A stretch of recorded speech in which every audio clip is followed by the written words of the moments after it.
আজকে আবার একটি গল্প নিয়ে চলে এলাম। আজকের গল্প প্রথম প্রেমের খুনসুটি। কলমে এবং কণ্ঠে আমি শিল্পী দাস। গল্প প্রথম প্রেমের খুনসুটি। চায়ের কাপে ধোঁয়া উঠছে। তুলি এক দৃষ্টিতে তাকিয়ে আছে জানালার বাইরের কৃষ্ণচূড়া গাছটার দিকে।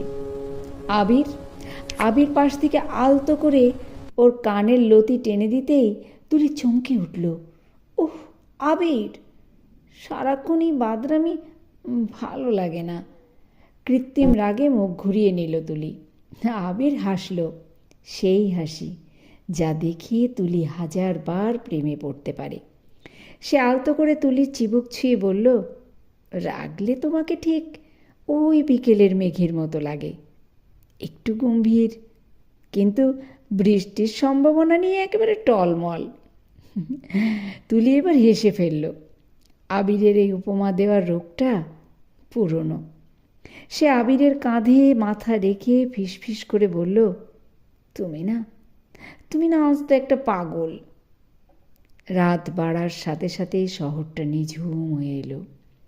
ঘরে হালকা নীল আলোর আভা। জানালার পর্দা সরিয়ে জ্যোৎস্না এসে পড়েছে বিছানার এক কোণে।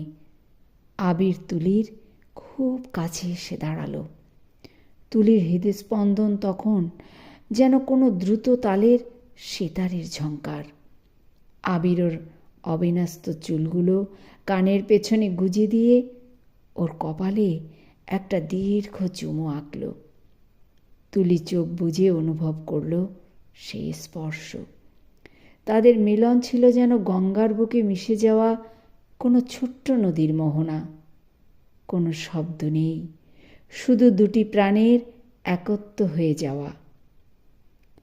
আবির আলতো স্বরে বলল, জানো তুলি, তোমার সান্নিধ্য আমার কাছে ঠিক শরতের ভোরের শিউলির গন্ধের মতো, যা নাকে এলেই মনে হয় জীবনটা কত সুন্দর। তুলি কোনো কথা না বলে আবিরকে শক্ত করে জড়িয়ে ধরল। সেই আলিঙ্গনে ছিল এক পশলা স্বস্তি।